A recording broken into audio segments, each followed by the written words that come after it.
Bonjour à tous et bienvenue sur ma chaîne. En ce qui concerne le sport, l'exercice physique, on a actuellement à notre disposition, sur Internet notamment, tout un tas de conseillers, de coachs, comme on dit. Ce que je voudrais montrer dans cette vidéo, c'est que tout ça c'est très bien, c'est évidemment très utile, mais que ça ne pourra jamais être vraiment efficace si on ne fait pas appel également à notre coach intérieur. Je vais expliquer ce que je veux dire par là.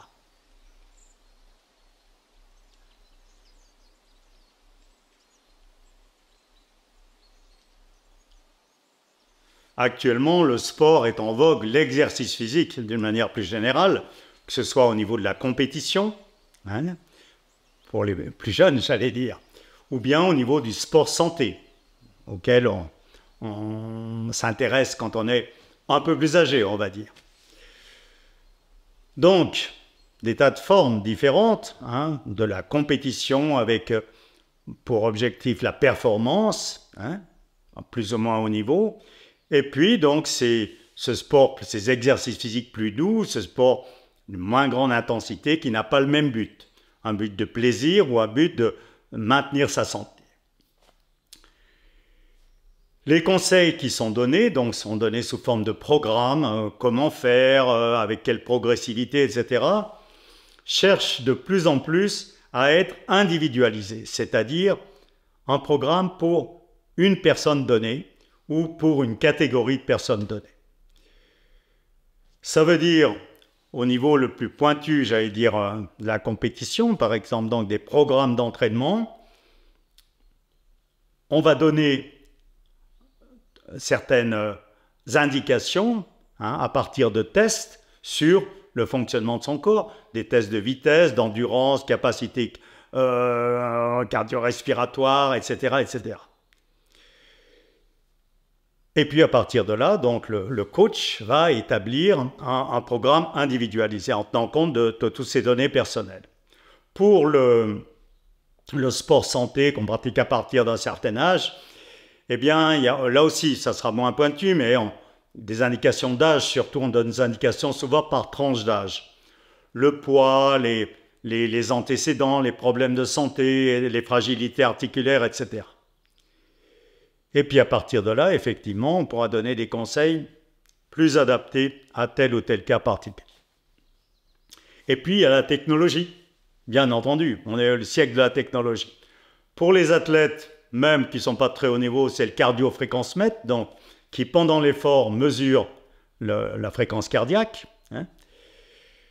Pour les plus hauts niveaux, il y a même des mesures sur le terrain, des prises de lactate, prises de sang, on analyse la quantité d'acide lactique, c'est beaucoup plus pointu, ou des tests en laboratoire.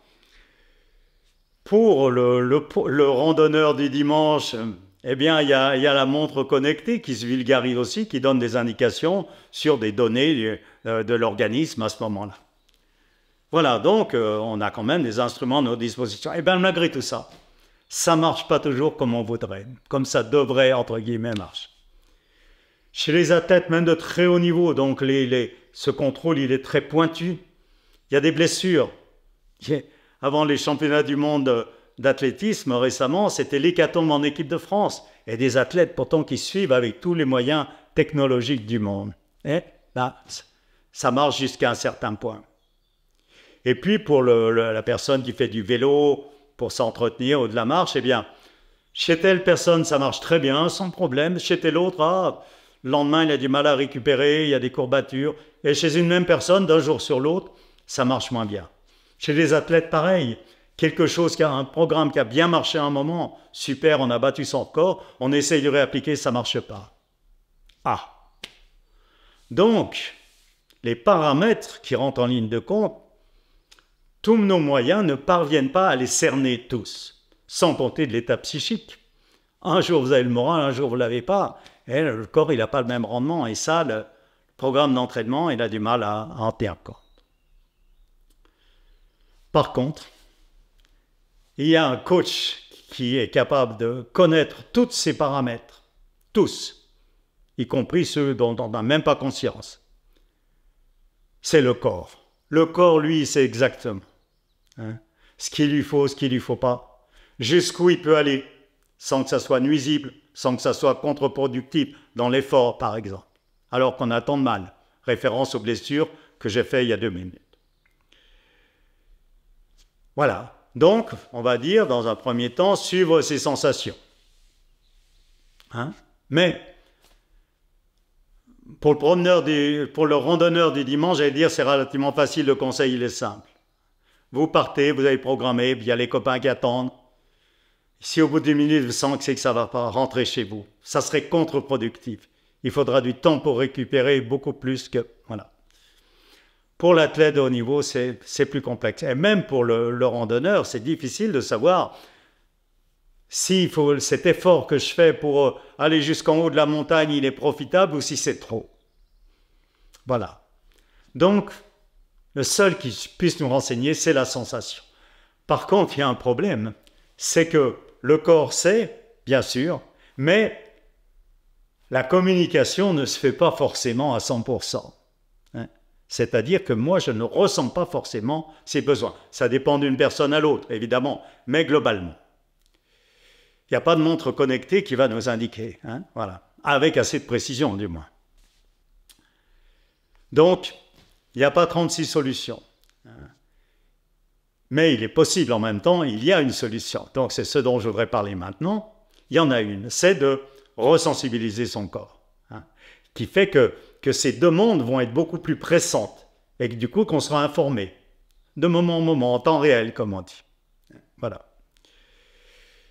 Pour ça, évidemment, un moyen que j'ai pu expérimenter en tant que sportif en plus, hein, puisque j'étais athlète, corps de demi-fond en compétition dans ma jeunesse et j'ai repris sur le tard à 60 ans. Donc j'ai pu voir, après avoir utilisé ce moyen, la différence qu'il y avait entre après et avant au niveau dont on parle. Ce moyen, c'est quoi? C'est celui dont je parle dans toutes les vidéos parce qu'il a des effets à tous les niveaux, au niveau santé, au niveau psychique, etc. C'est donc cette pratique que j'appelle réajustement spontané, que vous trouverez la présentation dans la vidéo qui s'intitule « Auto-réajustement quand le corps se répare lui-même ». Et donc, avec des conséquences à tous les domaines, tous les points qui sont abordés sur cette chaîne. Et puis, pour le cas d'aujourd'hui, au niveau du dosage, hein, de l'entraînement sportif ou du sport qu'on fait pour être en meilleure santé, pour le maintien de sa santé. Je vais donner mon exemple, puisque je porte la double casquette, ancien athlète qui a repris sur le tard, et entre les deux qui a fait donc ce travail de quotidien, de cette pratique de réajustement, de remise en ordre, de réactivation, de resensibilisation du corps. Si je regarde ce qui est conseillé ou déconseillé pour ma tranche d'âge, normalement je devrais être mort. Ou en tout cas je devrais être cassé de tous les côtés, les articulations, les tendons, les muscles, le cœur. Parce que je ne suis aucun des conseils. On dit qu'à mon âge, il faut bien s'échauffer. Il faut faire des étirements. Il ne faut pas aller trop fort au niveau cardiaque, trop haut. Il faut bien s'hydrater pendant, bien s'hydrater après. Je ne m'échauffe pas pour mes footings, donc je ne fais pas d'étirements. Je ne bois pas pendant, je ne bois pas systématiquement après. C'est rare que je boive tout de suite après. Et je fais des efforts très intenses, je monte je donne à certaines pointes qui vont au maximum de ma capacité cardiaque. Ça ne correspond pas aux critères. Mais par contre, j'allais dire, j'ai à l'intérieur de moi qui s'est développé petit à petit, j'ai un garde-fou. Hein? C'est le rupteur dans les voitures. Vous savez, quand la voiture atteint un certain nombre de tours, son nombre de tours maximum, sans faire de la casse, il y a un rupteur qui coupe le moteur. Hein? Du coup, qui limite, il ne peut pas aller plus loin. Et bien là, c'est la même chose. Mon rupteur intérieur, si on peut dire, ce n'est pas très joli, mais bon, eh bien, il est extrêmement développé. Des fois, je pars faire mon footing, en général, 1 jour sur 2. Hein? Bon. Et puis un jour, je pars, au bout de 2 minutes, c'est stop. Ça ne veut pas, mon corps ne veut pas. Hein? Il n'y a pas poteau, j'allais dire. Je pourrais forcer, mais je ne peux pas forcer, je rentre. Et le lendemain, ça repart, sans problème. Il avait besoin d'1 jour de plus. Et puis des fois, surprise. Alors que normalement, j'ai besoin d'1 jour de récupération. le lendemain, je me sens. C'est rare, mais j'ai fait un jour, le lendemain matin, je sens que j'ai envie d'y aller. J'y vais sans problème. Des fois, je fais mes meilleurs parcours à ce moment-là. Voilà. Et puis, pendant l'entraînement, donc, hein, il y a des moments, donc j'ai une programmation, une certaine programmation. Je ne fais plus de compétition, mais quand même, j'ai toujours un peu l'esprit de compétition. Bon, du coup, il y a des coachs, j'accélère, etc. Bon, c'est un peu programmé, si vous voulez.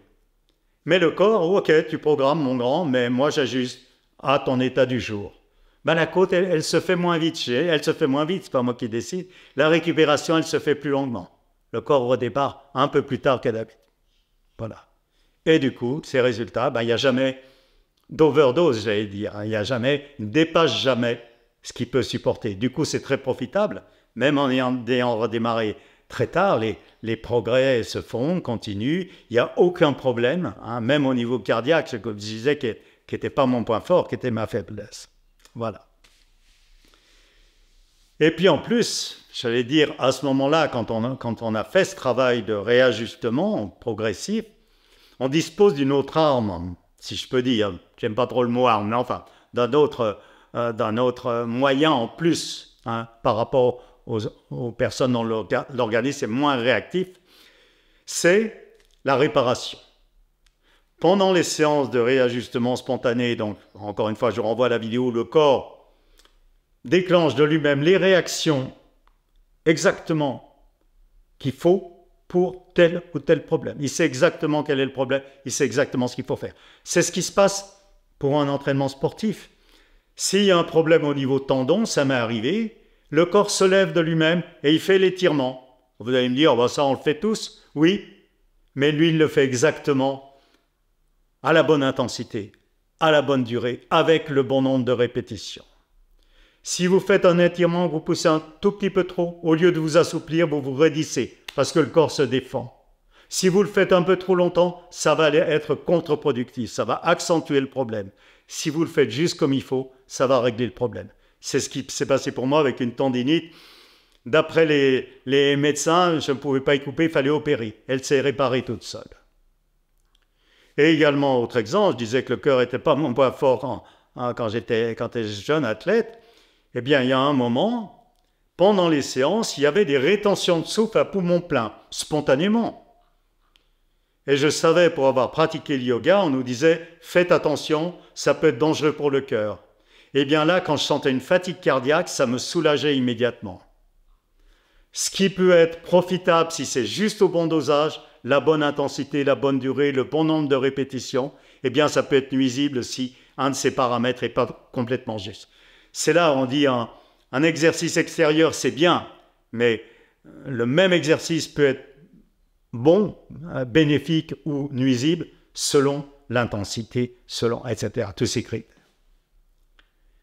Dernière chose, suite à la pratique, eh bien, j'allais dire, on change de tranche d'âge, sauf si on est déjà dans la bonne.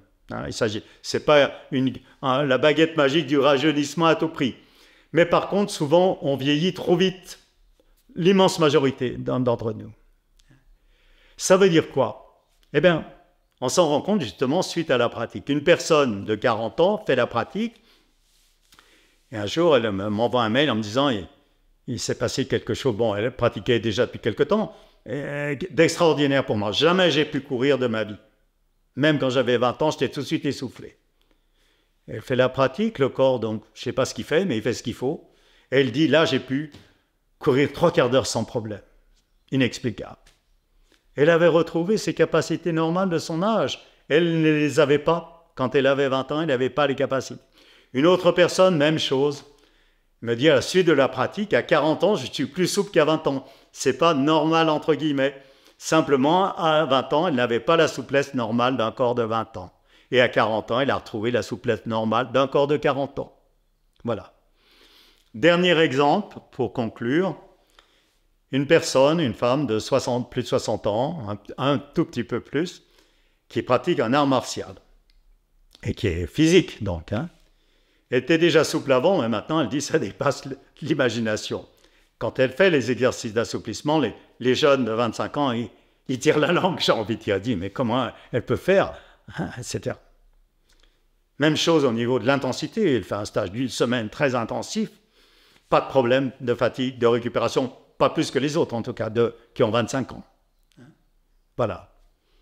Et une tonus également, rien à envier aux personnes plus jeunes. On vieillit trop vite, simplement à 60 ans, eh bien, elle retrouve des capacités naturelles qui sont bien au-delà de ce qu'on suppose, parce que dans l'immense majorité des cas, donc, notre corps a perdu ses capacités. Cette pratique, je le dis encore une fois, parce que c'est un fait. Après, on en fait ce qu'on en veut. On veut l'utiliser, tester, on teste. On ne veut pas, pour moi, ça ne pose aucun problème. Elle permet effectivement, j'allais dire, en l'occurrence, de retrouver son âge, de retrouver ses capacités. Et pour le sport et tout exercice physique, de doser exactement ce qui est bon pour nous et de ne pas dépasser la limite. Voilà. Du coup, on peut pratiquer sans souci. Je peux faire mes footings sans avoir peur de me faire mal, etc. Je sais que mon corps, si c'est trop, il saura me le dire. Voilà. J'espère que cette vidéo pourra vous être utile. Donc, si vous êtes concerné par l'exercice physique et le sport, ça concerne beaucoup de monde actuellement, d'une manière légitime d'ailleurs. Hein. Un certain exercice est nécessaire pour maintenir les fonctions du corps. Hein. Si on ne fait rien, les fonctions, on perd de leur force et de leur vitalité. Bien, mais encore faut-il le faire avec le bon dosage. Donc, j'espère que ça pourra vous aider à ce niveau-là. Pour les compétiteurs ou pour les gens qui font du sport santé, dans un premier temps, en écoutant plus vos sensations. Hein. Pour les compétiteurs, je donne un dernier exemple. 2 nageurs russes préparent les Jeux Olympiques, donc des bons sports de haut niveau. À un moment de fatigue, ils ne font plus leur chrono habituel dans le bassin. Il y en a un, par panique, eh bien, il en fait encore plus pour retrouver ses chronos. Et puis l'autre, il met la pédale douce, comme on dit. Il garde un entraînement minimum. Celui qui a gardé l'entraînement minimum, il est devenu champion olympique. Celui qui a voulu forcer au-delà de ce qu'on corps lui demande, de ce que son corps lui demandait, eh bien, il a été éliminé en série. Et puis pour tout le monde, hein, comme je disais, pour les randonneurs, les cyclistes qui font ça pour leur santé, ne pas hésiter, si vous sentez que ça ne va pas, à revenir en arrière, à raccrocher le vélo pour aujourd'hui. On verra demain. Voilà, si vous avez des questions, des commentaires à faire, vous les placez en dessous, je consulterai. Plus de renseignements dans mon livre, donc comme d'habitude, les références sont dans la présentation de la chaîne. Et puis, il ne me reste plus qu'à vous dire peut-être à une prochaine fois pour une autre vidéo.